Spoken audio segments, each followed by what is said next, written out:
ओम नमः सिद्धेभ्यः। ओम नमः सिद्धेभ्यः। ओम नमः सिद्धेभ्यः। मंगलम भगवान वीरो मंगलम गौतम मंगलम कुंद कुंदाद्यो जैन धर्मोस्तु मंगलम सर्वमंगल मांगल्यम सर्वकल्याणकारकं प्रधानम सर्वधर्माणां जैनं जयतु शासनं जैनं जयतु शासनं। मंगल श्री अरिहंते मंगल शीत महा मिटेय मंगल विश्व का मंगलमय भगवान शुद्ध ज्ञानमय देव जो रहते सब घट व्याप ताकू सब अनुभव करें मिटे मोह संताप।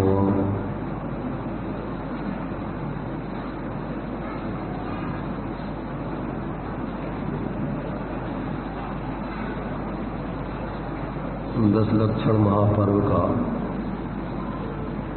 अपना आज उत्तम त्याग धर्म का दिवस है। इसके संबंध में अपन यहाँ विचार करेंगे। उत्तम त्याग धर्म चूंकि वह निषेधात्मक रूप में अपने लिए प्रस्तुत किया गया है। त्याग माने छोड़ना, परंतु आचार्यों ने उसका स्वरूप मात्र निषेधात्मक ही नहीं अस्थिपरक भी बतलाया है।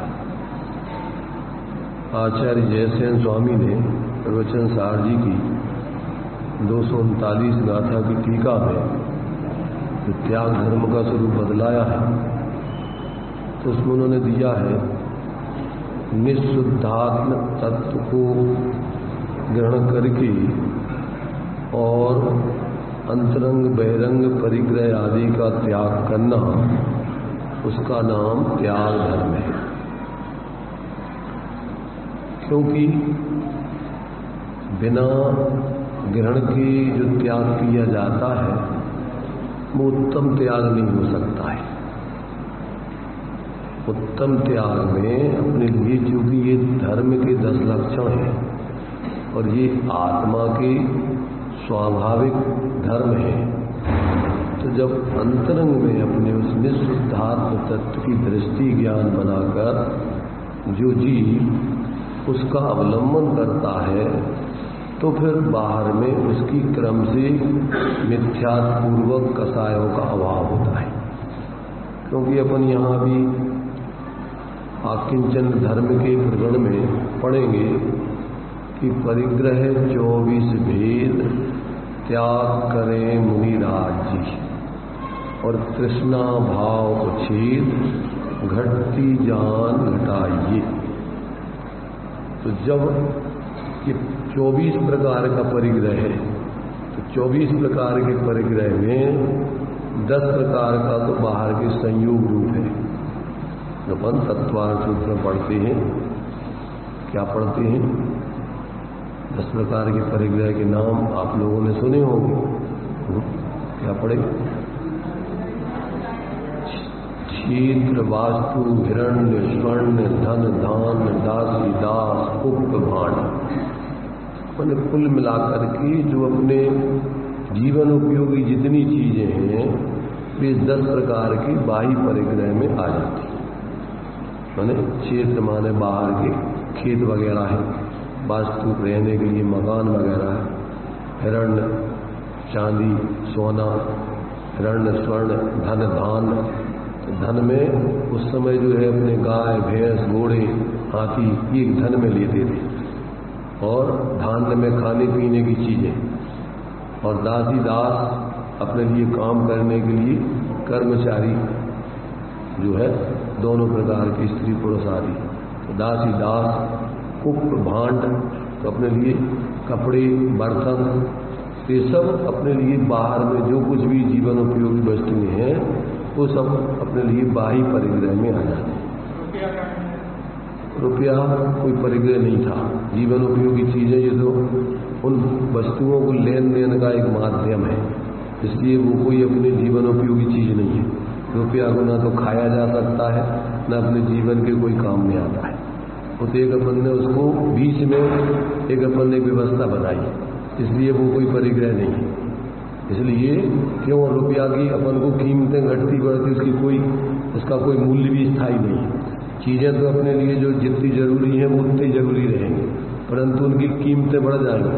अपन ने पैसे का मूल्यांकन कर लिया और चीजों की कीमतें बढ़ गई, तो फिर वे पैसे अधूरे मैंने अपने जीवन उपयोगिता में पूरे नहीं काम में आएंगे। पर इन चीजों का यदि अपन ने माफ कर लिया तो वो चीजें आपके लिए हमेशा के लिए जीवन उपयोगी है, और उतनी चीजें चाहिए पड़ती हैं अनावश्यक है। इसलिए पहले कोई पैसे का परिग्रह कोई उसको परिग्रह में नहीं लिया।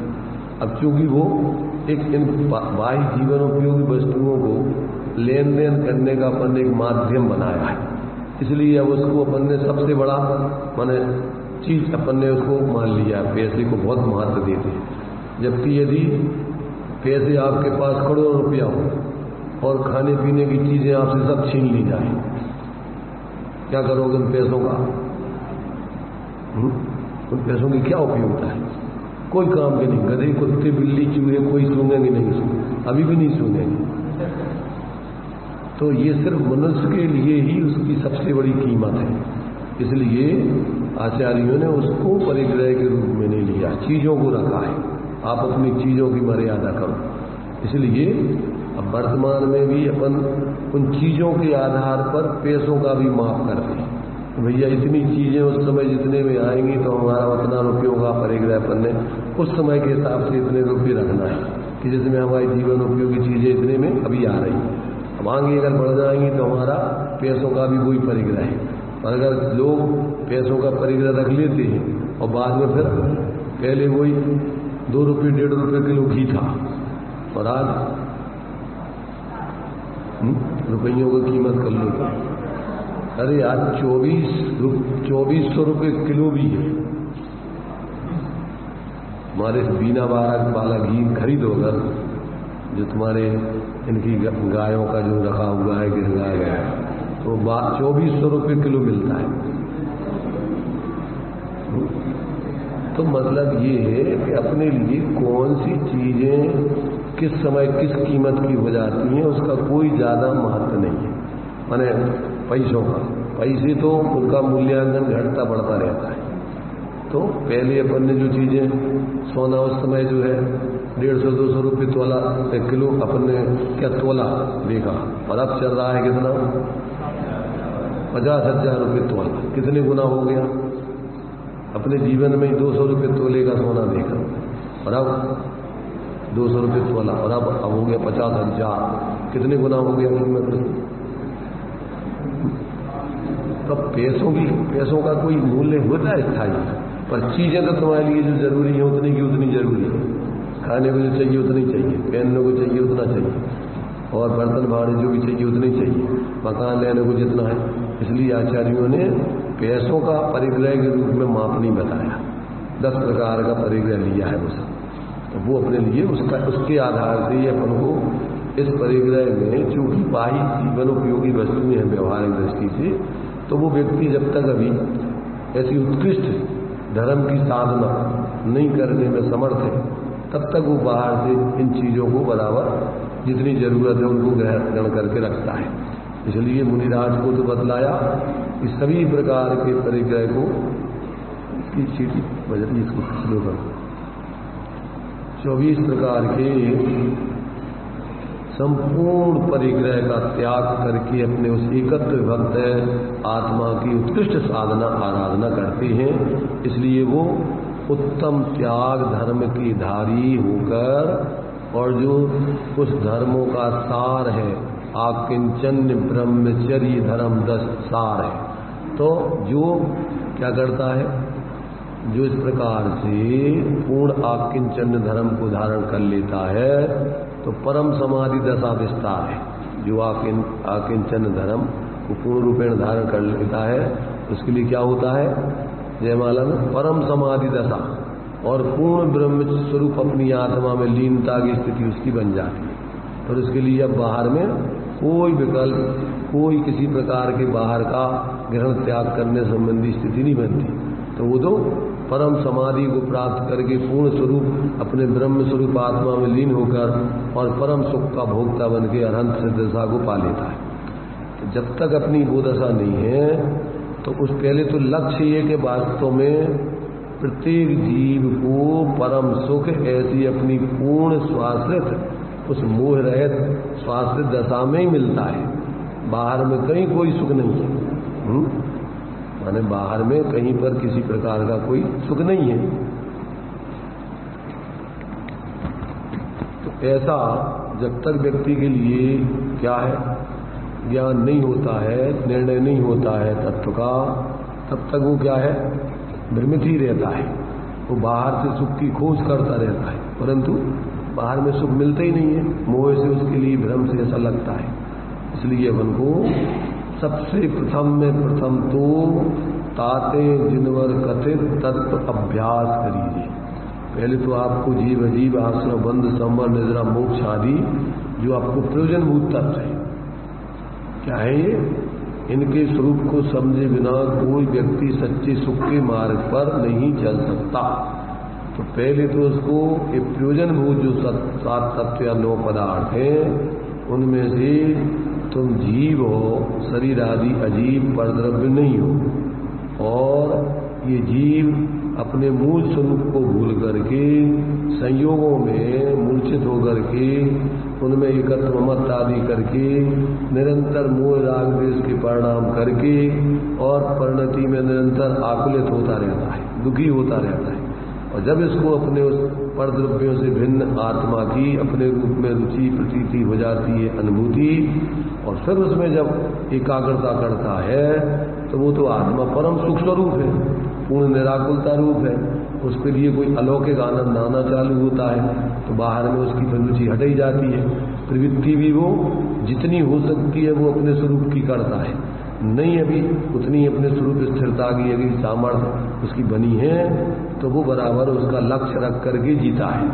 और यथायुग बाहर में सावधानी पूर्वक प्रवृत्ति करते हुए उसमें उलझता नहीं है। बाहर में रहता तो है, खाता पीता तो है, परंतु उनमें किसी प्रकार से एकत्व मत करके मूर्छित होकर नहीं जीता। जैसा अपन को छेड़ाला कान में लिखा है कि वो घर में रहेगा पर उसमें रचेगा पचेगा नहीं। ये ही पे ग्रह में न रचे, रचे माने उसमें लीन, उसमें एकत्व मत, ये घर मेरा है। तो ऐसा जो है उसमें पूरा व्यवहार से कहना अलग चीज है, उसमें रहना अलग चीज है।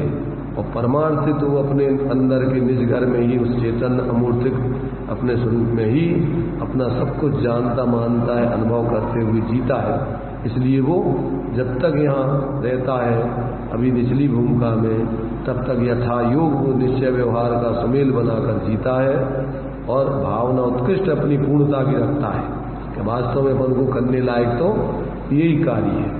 इसलिए अपन को उसमें दिया कि 24 प्रकार का परिग्रह जो है पूर्ण रूपेण तो उसके मुनिराज त्यागी, मैंने उस परिग्रह का त्याग करके और पूर्ण उत्कृष्ट स्वरूप की आराधना मुनिराज करते हैं। और श्रावक के लिए क्या उपदेश है, तृष्णा भाव उछेद घटती जान घटाइए।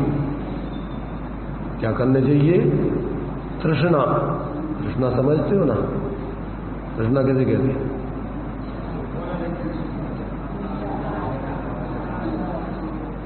अतृप्ति का भाव, कभी संतुष्ट नहीं होना, कितना भी मिल जाए अभी और।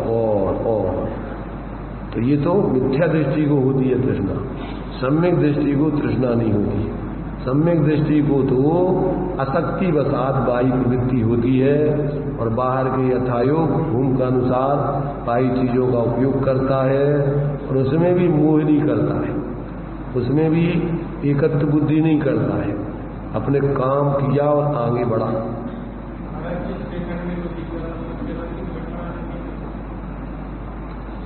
सबको पता है, ज्यादा कोई अपन को समझने समझाने की जरूरत नहीं है। तृष्णा किसे कहते हैं और अपने लिए अवरत दशा किसे कहते हैं, ये दूसरी चीज है। सम्यक दृष्टि को बाह्य पदार्थों में जब एकत्व ममत्व ही नहीं है तो तृष्णा क्यों होगी उसको?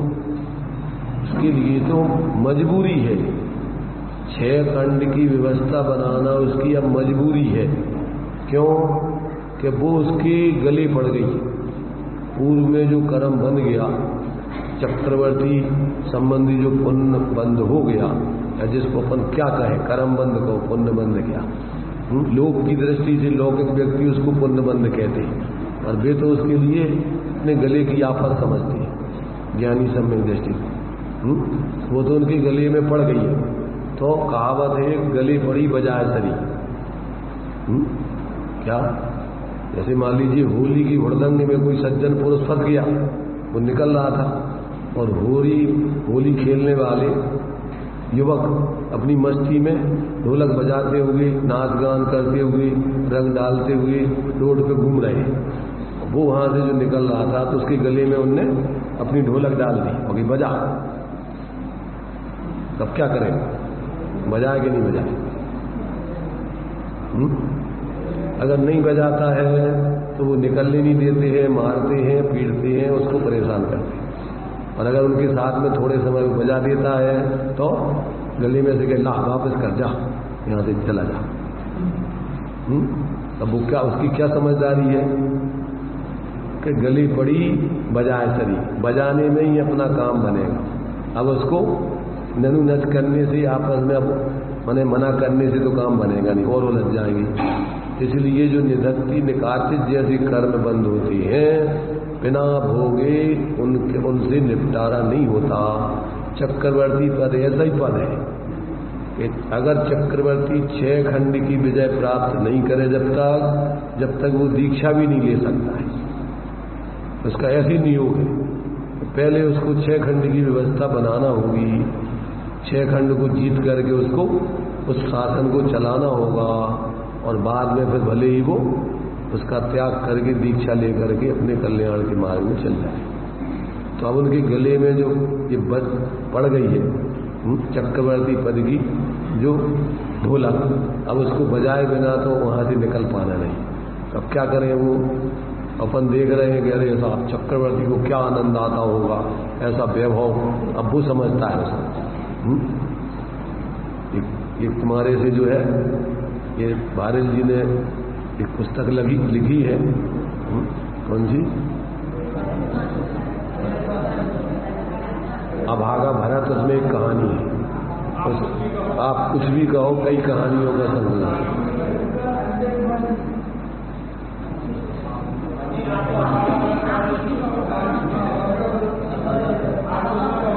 बोलो मत चलो, आप कुछ भी कहो नाम की पुस्तक है।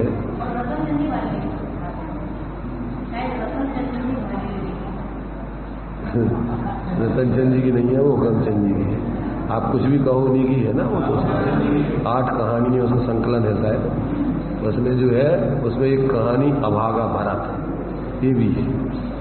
तो वो भरत तो सारे लोग, जब भगवान आदिनाथ की दिव्य ध्वनि खिल रही है और सारे लोग उस भगवान की दिव्य ध्वनि सुनने के लिए उसका आनंद ले रहे हैं, और उसी समय इनकी चक्र रत्न की प्राप्ति हो गई, पुत्र रत्न की प्राप्ति हो गई और भगवान को केवल ज्ञान की प्राप्ति हो गई। तो अब पहले तो वैसे तो बुद्धिमत्ता से तो उन्होंने यही किया कि पहले केवल ज्ञान की पूजा की, फिर पुत्र रत्न का उत्सव मनाया और बाद में फिर चक्र रत्न, जड़ रत्न की जो है व्यवस्था बनाने की सोची। तो पहले तो सर्वोत्कृष्ट कार्य, चूंकि सम्यक दृष्टि थे तो इच्छा तो उनकी इस केवल ज्ञान को प्राप्त करने की है, उनकी कोई संसार में भटकने की नहीं है सबसे पहले। अब जब भगवान को केवल ज्ञान हो गया दिव्य धुनी खिरी, सारे लोग उसका लाभ ले रहे। अब उनको क्या करना है? अब उनको 6 खंड को जीतने के लिए जाना है। तो अब वो अपने को भाग्यवान समझ रहे कि अभागा समझ रहे? अभी प्रसन्न हो रहे कि दुखी हो रहे?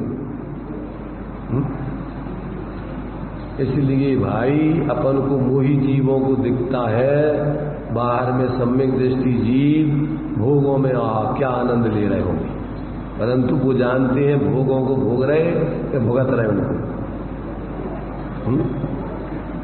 इसीलिए ज्ञानी जीव ज्ञान में मगन रहता है, वो भोगों में कसायों में विषयों में मगन नहीं होता है। ज्ञानी ज्ञान मगन रहे, राग आदिक मल खोए और चित्त उदास करनी करे, कर्म बंद नहीं हो। बाहर की प्रवृत्ति तो चित्त उदास होती, विरक्त भाव से, त्याग बुद्धि से करता है, वियोग बुद्धि से करता है, संयोग बुद्धि से नहीं करता है कि हमें आगे मिलते रहे। सम्यक दृष्टि के भोगों को निकांक्षित पना रहता है, इसलिए वो तो कि ये कब छूटे ऐसी भावना भाता है। इसलिए जो भी प्रवृत्ति है आगे मिलते रहें और मिलें, ऐसा नहीं कि कब छूटे, कब झंझट से बचें और कब हम अपने उस स्वरूप की पूर्ण उत्कृष्ट आराधना करें। उसकी निरंतर ऐसी भावना होती है, तभी जाकर के वो पाप का आश्रय नहीं होता उसको।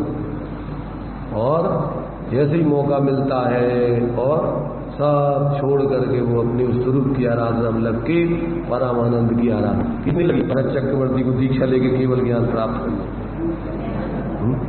इसका मतलब कितनी तड़प और कितनी तैयारी थी उनकी। बाहुबली तो 1 साल तक खड़े रहे, क्यों? उनकी तो दीक्षा लेने की इच्छा नहीं थी, वो तो अभी राज्य में रहना चाहते थे, तो अब उनको जबरदस्ती मजबूरी में लेना पड़ी दीक्षा। और भरत तो पेट भर चुका उनका संसार से, सब विध संसार आसार।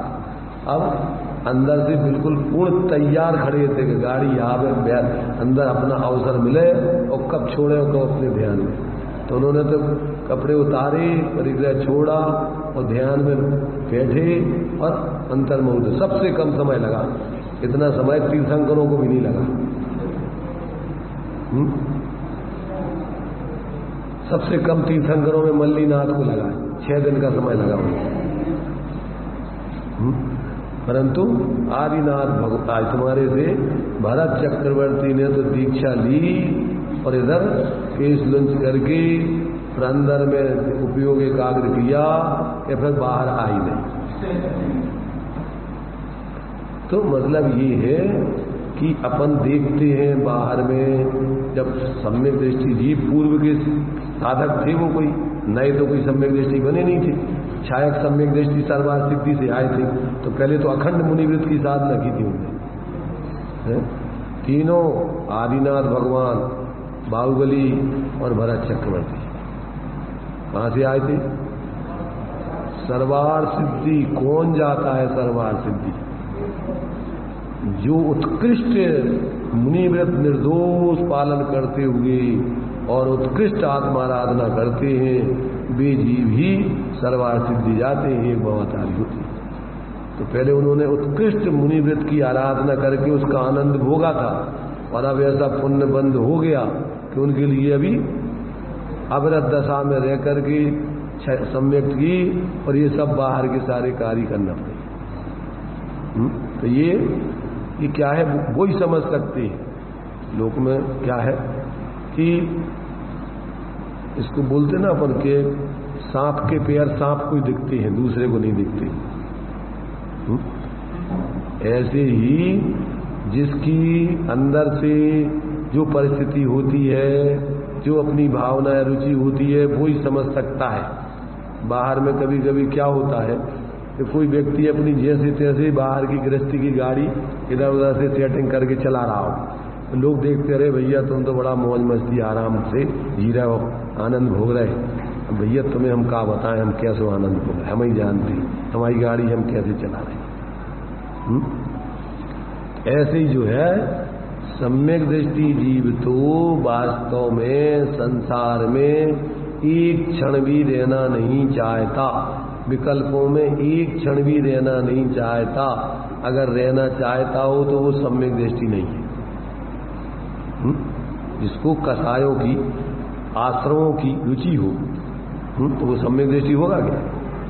जैसे ऐसा सोचो कि स्वस्थ व्यक्ति, कोई भी व्यक्ति बीमार हो जावे तो वो थोड़ा बहुत बीमार रहने की इच्छा रखता है। दवाई खा रहा हो और थोड़ी थोड़ी बीमारी ठीक हो रही हो, अब वो सोचता है कि थोड़ी थोड़ी बीमारी बची रहे। अरे वो सोचता है कि कब पूरी की पूरी बीमारी दूर हो और हम बिल्कुल पूर्ण स्वस्थ होकर के फिर सहज रह करके जिए।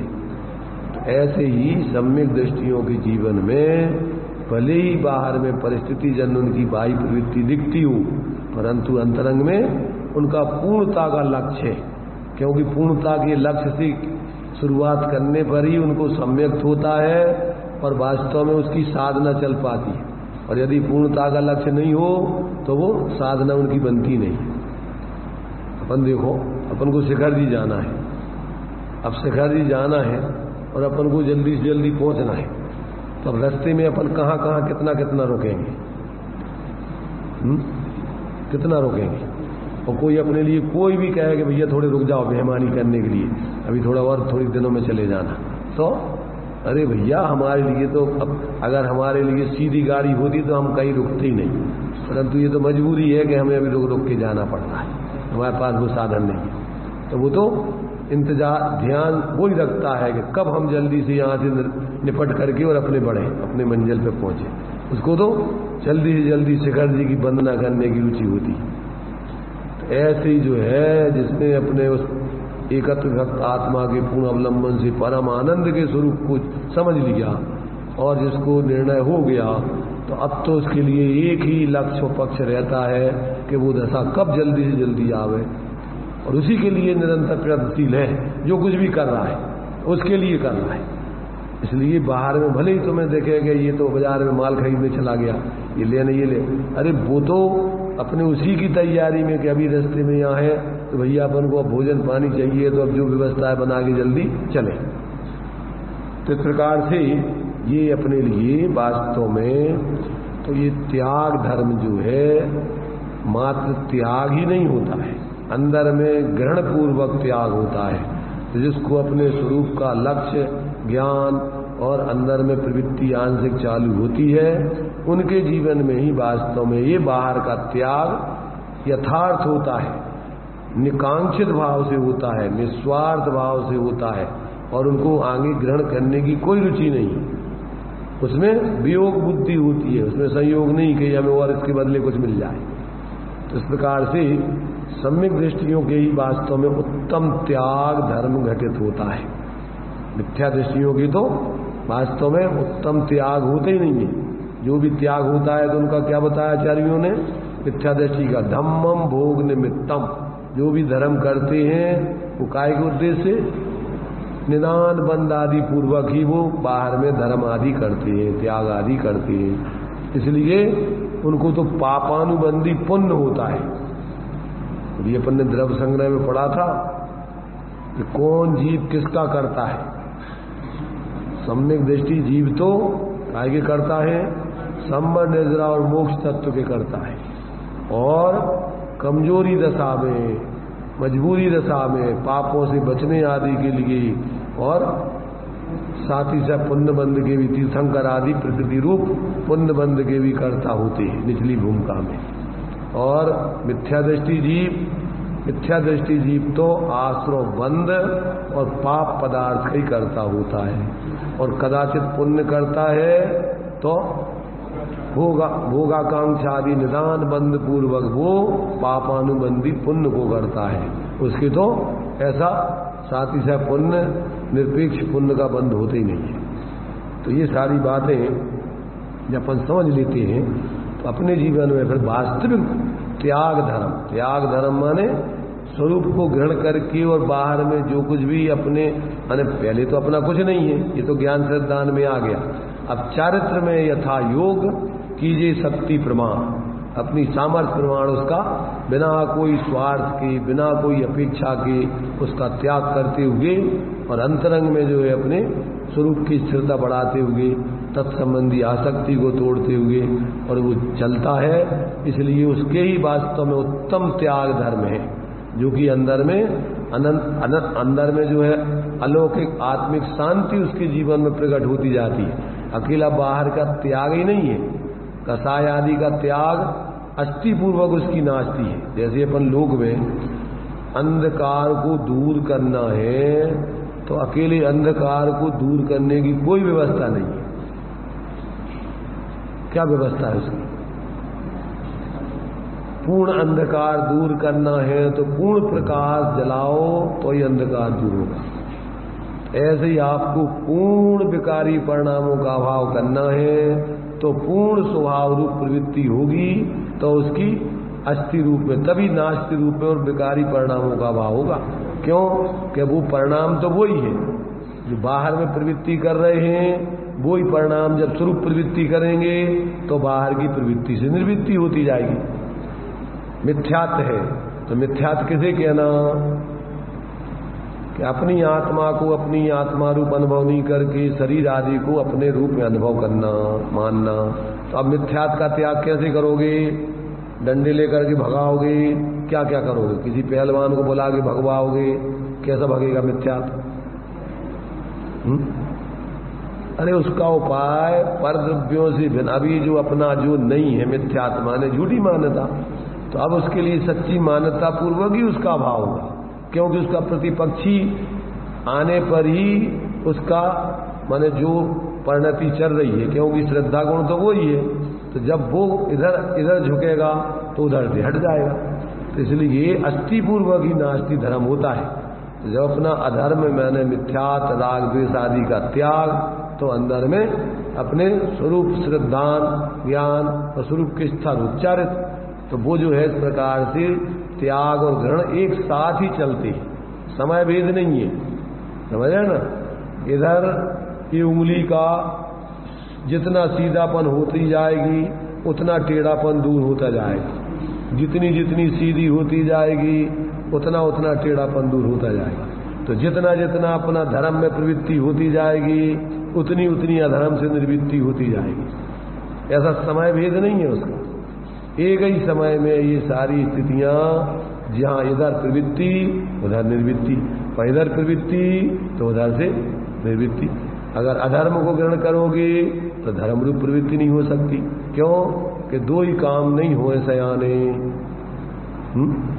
हो सकते दो ही काम।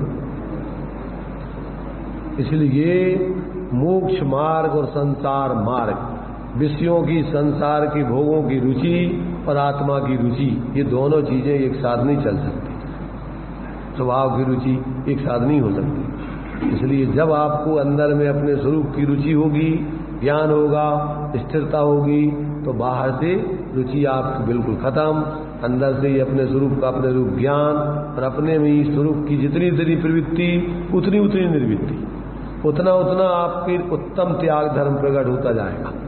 इसलिए गुणस्थान प्रमाण चौथे गुणस्थान में एक देश अनंतानंदी मिथ्यात्व के अभाव जन्य उतनी उतनी आपके त्याग उत्तम त्याग धर्म प्रकट हो गया। यानी आपके मिथ्यात्व और कसाय आदि का त्याग पूर्वक अपने अंदर में सम्यक और सम्यक ज्ञान पूर्वक वीतरागता की सिद्धि होती जाती। तो इधर से प्रवृत्ति इधर निर्वृत्ति अस्थि पूर्वक नास्ति होती है। इसलिए जब तक व्यक्ति को यदि यहाँ अपने वास्तविक धर्म का स्वरूप पता नहीं तो वो अधर्म का त्याग कहते रहो, तुम छोड़ो छोड़ो, किसी से कहो तुम गुस्सा छोड़ो, गुस्सा मत किया करो। छोड़ सकता है कोई गुस्सा? किसी से कहो कि तुम गुस्सा मत किया करो, तुम अहंकार मत किया करो, तुम लोभ मत किया करो, तुम मायाचारी मत किया करो।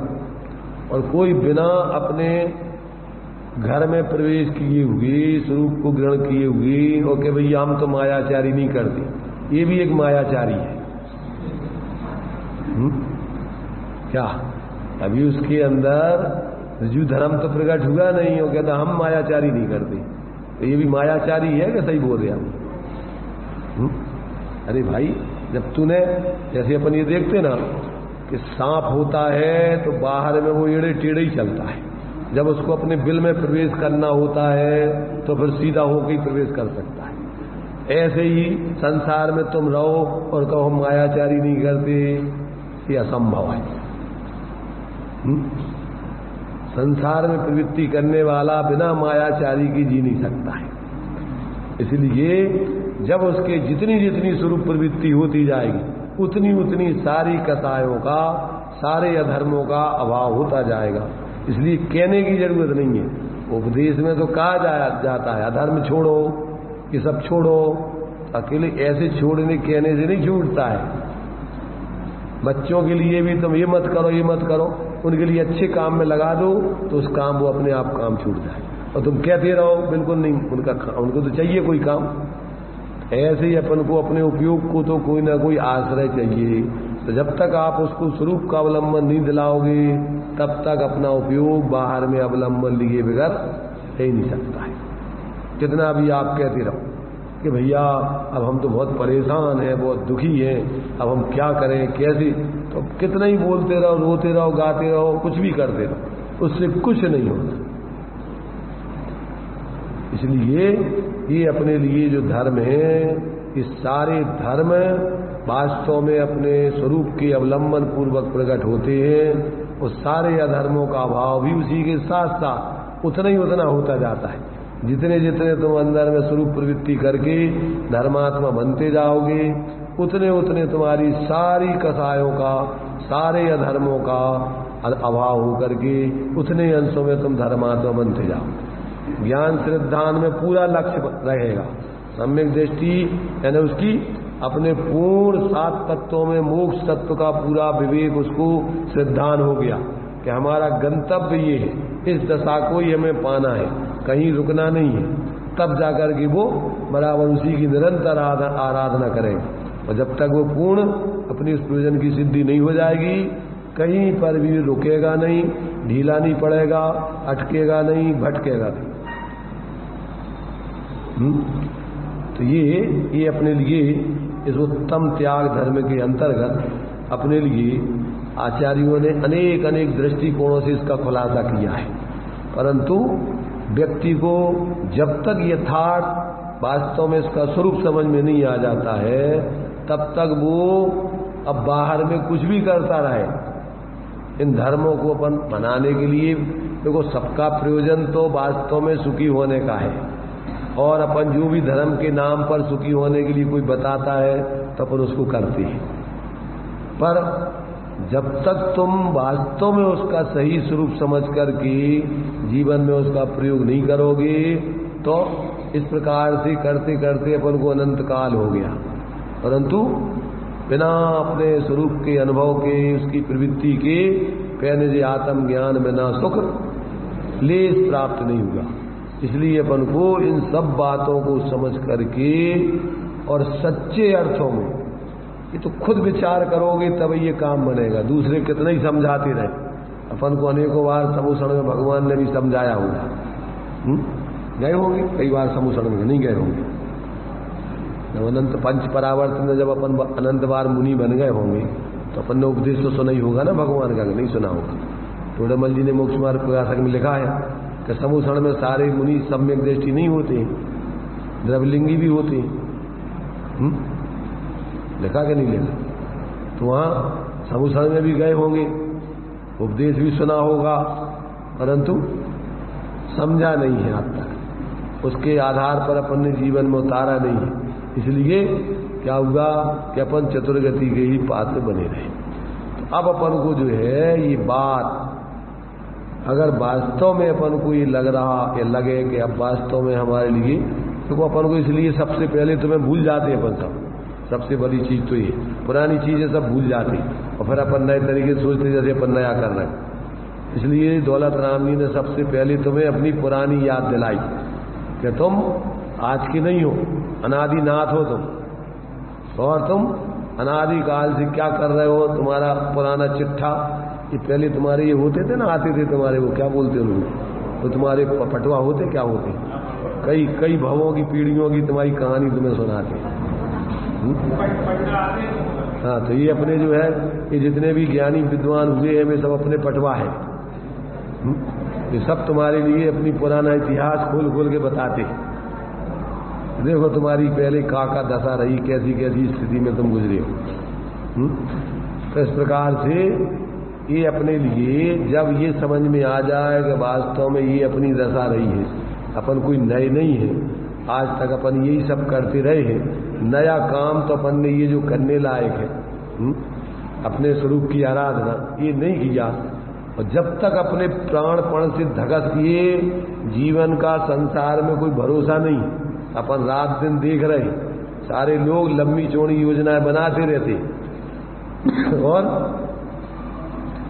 जैसी की तैसी योजनाएं पड़ी रहती। अभी जो है आज जहां भोजन करने गए थे सूरजमल जी के यहाँ, तो उन्होंने एक कौन सी वो कहानी सुनाई थी, क्या था वो, आशाओं का हुआ खात्मा, दिली तमन्ना धरी रही, और जब परदेसी हुआ रवाना, प्यारी काया पड़ी रही। सबकी कहानी उसमें बतलाई कि पंडित जी क्या कर रहे थे, वकील साहब क्या कर रहे थे, डॉक्टर क्या कर रहे थे, जेंटलमैन क्या कर रहे थे, मेम साहब क्या कर रही थी, सारे लोग क्या क्या कर रहे थे, और वहीं अधूरी दशा आयु पूरी हुई और सब उनकी सेठ जी की कलम कान में दबी रही, बक्सा उनका डॉक्टर साहब का तैयार बना रहा, वकील साहब की पूरी आगे की पेशी पड़ी रही, सब पूरा का पूरा व्यक्ति जहां योजनाएं जो भी थे। तो यहाँ किसी की आज तक कोई भी पूरी नहीं कर पाया। पूरी तो वही कर लेते हैं जो इसमें से हटके अपने स्वरूप की आराधना करते हैं, उन्हीं की खड़ी रही और बाकी सब प्यारी काया पड़ी रही। उन्हीं का जो है आज नाम है, वे ही आज अपन उनकी स्थापना करके उनको याद करते हैं। इसलिए अपन को यदि वास्तव में सच्चे अर्थों में सुखी होना है तो इस बात को गहराई से अपन को दिमाग में समझना चाहिए। मात्र ऊपर ऊपर समय टाइम विशेष पूरा करने के लिए औपचारिकता में 10 लक्षण धर्म आए और गए, ऐसा नहीं है कि आए और गए, आए तो आए, फिर जाना नहीं चाहिए। एक बार अगर अपने जीवन में 10 लक्षण धर्म आ जाए तो फिर उनको जाने का क्या काम है, वो तो अपना स्वभाव है। इसलिए अपन ने अभी ऊपर ऊपर औपचारिकता में तो सब किया, पर अंदर में वास्तव में 10 लक्षण पर्व को अपन ने अपने जीवन में ग्रहण करके नहीं बनाया। इसलिए आज अपनी ये दशा है। अपन को ये सब आचार्यों ने अनेक प्रकार से उपदेश दे करके और आपकी दृष्टि को बदलकर ज्ञान को सम्यक बनाने का प्रयत्न किया, और आप उसको समझ करके अपने जीवन में धारण करें, इसी भावना से आचार्यों ने सब लिखा है। तो ये पूजन के माध्यम से अपन जो पढ़ते हैं उसकी पंक्तियां देखिए, इसमें क्या प्रेरणा देते हैं। कभी इसमें दिया है कि दान 4 प्रकार 4 संग को दीजिए, धन बिजली उनहार नरभव लाहो लीजिए। क्या कहा इसमें? दान 4 प्रकार 4 संग को दीजिए, धन बिजली उनहार नरभव लाहो लीजिए। क्या अर्थ हुआ? क्या अर्थ हुआ? पूजन अपन पढ़ते हैं तो पूजन का अर्थ भी तो होना चाहिए ना, तो पढ़ने से क्या मतलब? दान 4 प्रकार से कहा गया है। कौन कौन सी 4 प्रकार का कहा गया है?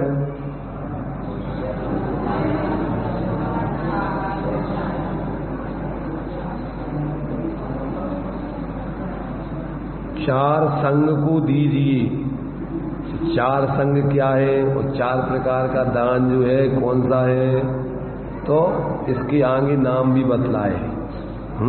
और ये चूंकि पात्र दान की मुख्यता से ही ये नाम लिखे हुए, समझे ना। तो इसमें और 4 संग को दीजिए मतलब कौन से 4 संग होते हैं? मुनि, आर्यिका, श्रावक, श्राविका। तो मुनि, आर्यिका, श्रावक, श्राविका ये मोक्ष मार्ग पर चलने वाले 4 संग हैं, धर्म की आराधना करने वाले 4 संग। और भी अपने लिए पात्र दान के अनेक ग्रंथों में अलग अलग भेद बतलाए। पात्रों के उत्तम मध्यम जघन्य भेद बतलाए हैं। और फिर 4 प्रकार का दान दूसरे तरीके से ही बतलाया है। पात्र दान, दयादान, पात्रदत्ती, दयादत्ती, और कौन सी दत्ती? समदत्ती और सर्वदत्ती। इसको अपन करुणा दान भी बोलते हैं। करुणा माने जो है दुखी भूखे जीवों को देना। तो पात्र दान में तो लिया है मोक्ष मार्गी धर्मात्मा सम्यक दृष्टि जीवों को दान देना, उसमें भी उत्तम मध्यम जगन आदि के भेद किए हैं। तो उत्तम पात्रों में तो मुनिराजों को लिया है, भावलिंगी संत मुनिराज भी उत्तम पात्र है। मध्यम पात्रों में क्या लिया है, सामान्य रूप से 11 प्रतिमाधारी श्रावकों को लिया है, और जघन्य पात्र में अवरत सम्यक दृष्टि जीवों को लिया है। ऐसे सामान्य से 3 पात्र, अब उनमें भी एक एक के 3 भेद कर दिए भावदीपिका में। उत्तम पात्रों में भी उसके 3 भेद कर दिए, उत्तम में उत्तम, उत्तम में मध्यम, उत्तम में जघन्य। तो उत्तम में उत्तम पात्र तो तीर्थंकर मुनिराज है। उन्हें उत्तम में उत्तम पात्र तीर्थंकर मुनिराज, उनको आहार देने वाला उसी भाव से मोक्ष चला जाए। तो प्रथम आहार दान दाता, तो वो नियम से मोक्षगामी जीव है। तो उत्तम में उत्तम पात्र है तीर्थंकर की जीव, मुनि दशा में रहते हैं, उनको आहार देना। मध्यम पात्र में आते हैं गणधर आदि, आचार्य आदि विशेष साधक मुनिराज, और जघन्य पात्रों में आते हैं सामान्य मुनिराज। ऐसे उनमें उत्तम मध्यम जघन्य तीनों उत्तम पात्र है सामान्य से, पर उत्तम में भी भेद करें तो 3 भेद कर दिए उसने। इस प्रकार से ये 3 प्रकार के उत्तम पात्र, मध्यम पात्रों में भी 3 भेद कर दिए।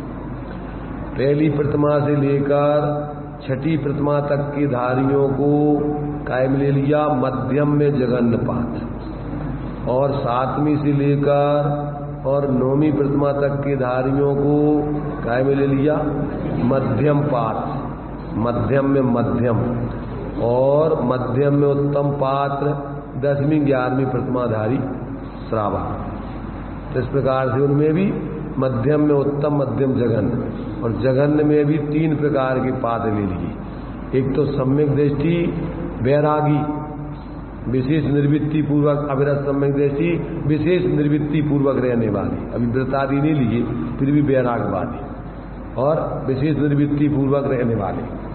और जघन्य मध्यम पात्रों में अल्प परिग्रह आदि को धारण करके, अभी परिग्रह पर प्रतिमा वगैरह नहीं है, परंतु वो अल्प परिग्रह आदि में रहते हुए अपनी जीवन गुजारा करने वाले।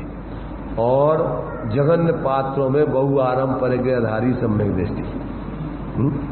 तो ये जघन्य पात्र, इस प्रकार से उसमें भी 3 भेद कर दिए सामान्य से। अथवा उसमें अगर सम्यक के आधार पर करो तो छायक सम्यक दृष्टि और उपसम सम्यक दृष्टि, क्षय उपसम सम्यक दृष्टि, ऐसे उनमें विशुद्धता के आधार पर भी उसके भेद हो सकते हैं। ऐसे जो है ये पात्र है। और अपने लिए करुणा या दया दत्ती में जो दुखी भूखे प्यासे आदि जीव हैं उनको अपन करुणापूर्वक भोजन आदि, कपड़े आदि, इस प्रकार से उनकी तकलीफ मिटाने के लिए इस प्रकार का दान आदि देते हैं, वो करुणा दान, दया दान कहलाता है। और समदत्ती में अपने समान समकक्ष लोगों के लिए यथायोग परस्पर में संयोग करना, वो कहलाता है समदत्ती। और एक होता है सर्वदत्ती, कि अपन संपूर्ण बाह्य परिग्रह आदि से विरक्त होकर के और दीक्षा लेकर के आत्माराधना में लग जाएं और सब छोड़ दे दें जिसको जरूरत है सबको, वो कहलाता है सर्वदत्ती। तो इस प्रकार से यहाँ पर को दान 4 प्रकार 4 संघ को दीजिए। धन बिजली उनहार, धन बिजली उनहार का क्या अर्थ होता है? धन तो जैसी आकाश में बिजली चमकती है ना, बिजली, तो उनहार माने उसकी बिजली की चमक के समान है। धन कैसा है? जैसे आकाश में बिजली थोड़े समय को चमकती है और फिर गोल हो जाती है, ऐसे ये अपन को जो संयोग आदि मिले हैं ये तो थोड़ी सी चमक जैसी आई और जाने वाली, रुकने वाली नहीं। इसलिए कहती हैं क्या करने चाहिए? नर भाव लाहो लीजिए। नर भाव में इस प्रकार अपन को यदि बाही के संयोग धन संपत्ति आदि मिली है तो उसको दान दे करके मनुष्य पर्याय का लाभ लेना चाहिए। दान देने में ही माने दान दे करके ही अपने जीवन को यथायोग अपनी आत्माराधना करते हुए जीना, यही मनुष्य पर्याय की सार्थकता है। और मात्र अपना पेट भरते हुए संग्रह करते हुए जीना तो ये तो जानवरों से भी बदतर है। इसके लिए तो दृष्टांत पद्मनंदी स्वामी ने दिया है कि कौआ को यदि कोई माल खाने को मिलता है तो अपने सारे कौओं को बुला लेता है, वो काँव काँव करके और मिलजुल करके खाता है। तो कहते वो तो उन कौओं से भी गए बीती है। इस प्रकार से ये कहती हैं 4 प्रकार के संघ को दान देना चाहिए। तो ये जो है तुम्हारे लिए दान का माने दान पर वस्तुओं का त्याग पूर्वक जो है परोपकार में लगाना, इस प्रकार से वो दिया है। अब उत्तम त्याग कहो जग सारा और औषध शास्त्र अभया।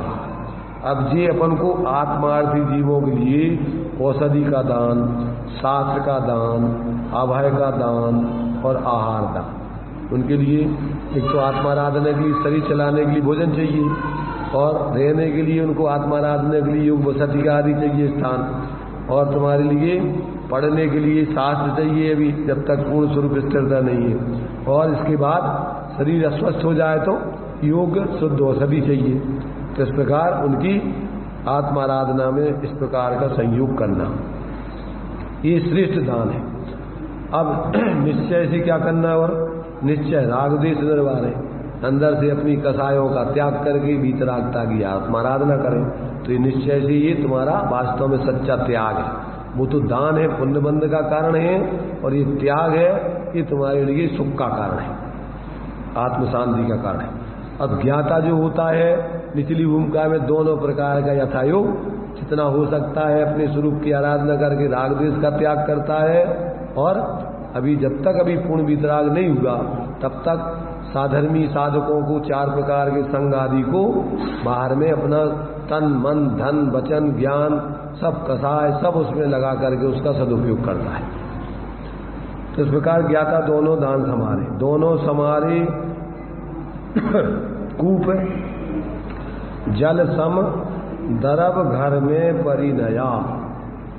कुएं में से जितना पानी निकालते जाओ तो क्या होता है, उसमें नया ताजा पानी फिर भर जाता है, और नहीं निकालो तो क्या है, वो पानी सड़ जाता है और नया पानी मिलता नहीं।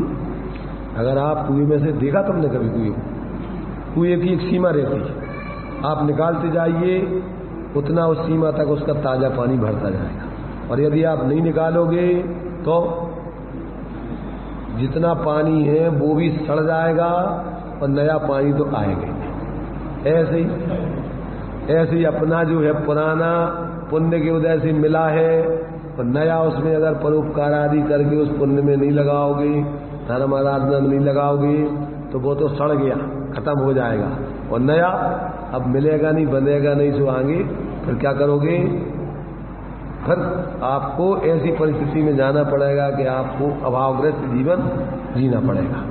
तो इस प्रकार से अपन को विवेक पूर्वक ऐसा कार्य करना चाहिए।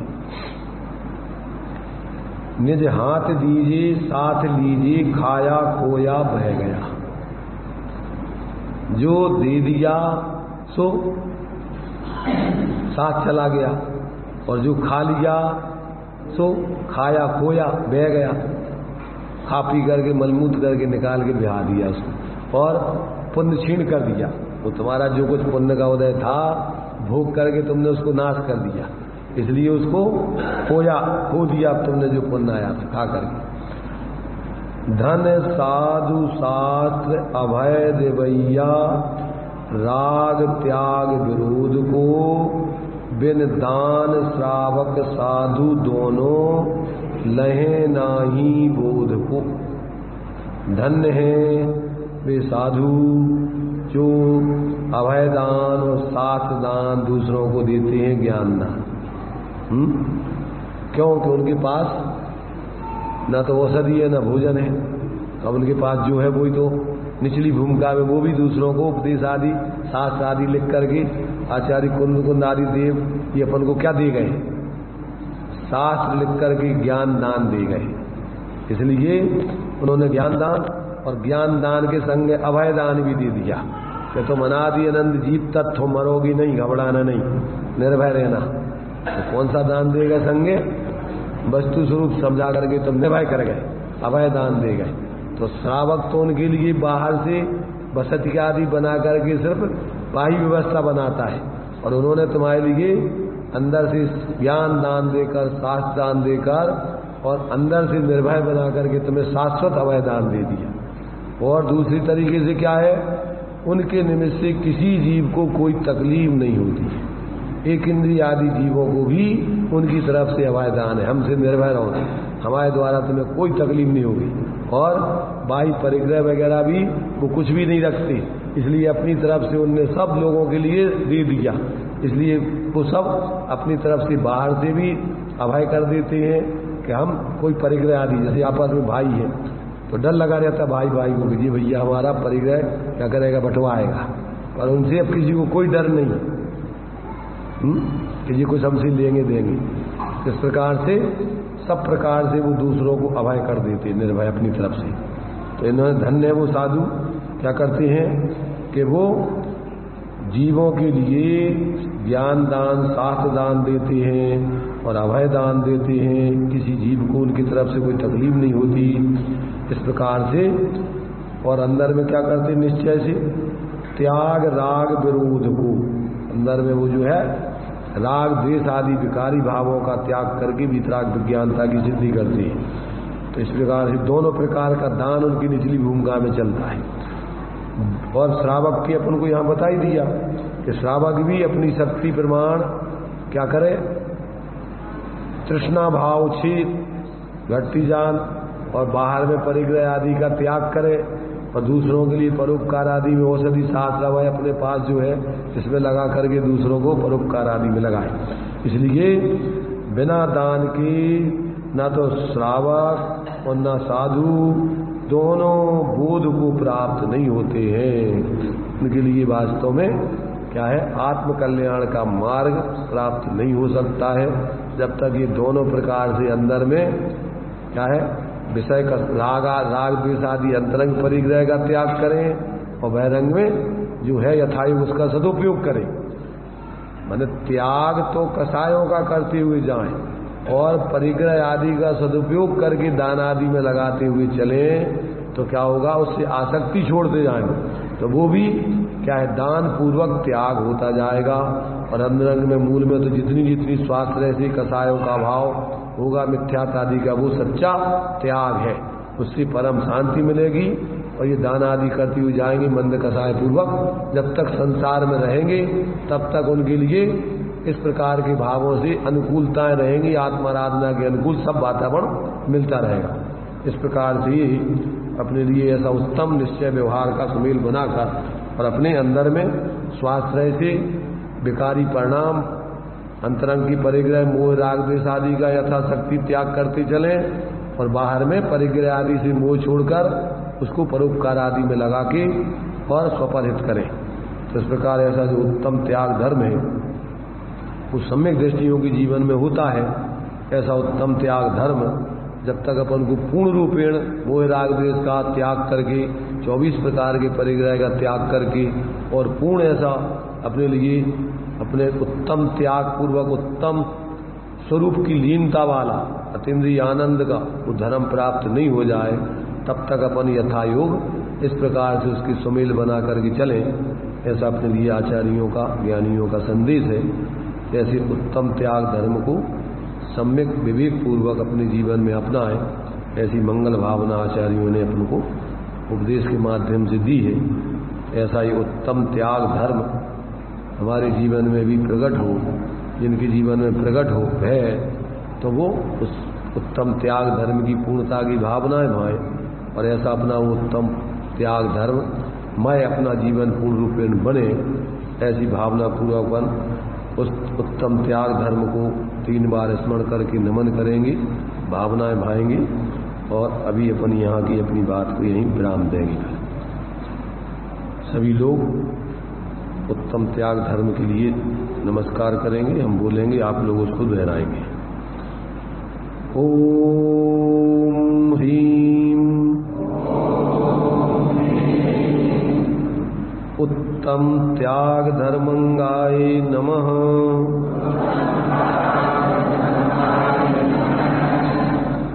ओम ह्रीं उत्तम त्याग धर्मंगाय नमः।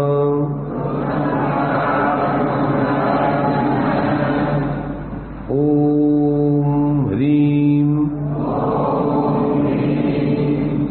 उत्तम त्याग धर्मंगाय नमः।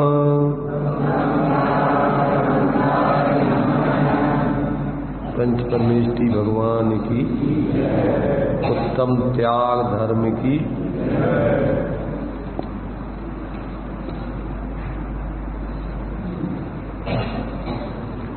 परिग्रह 24 भेद त्याग करे मुनिराज जी।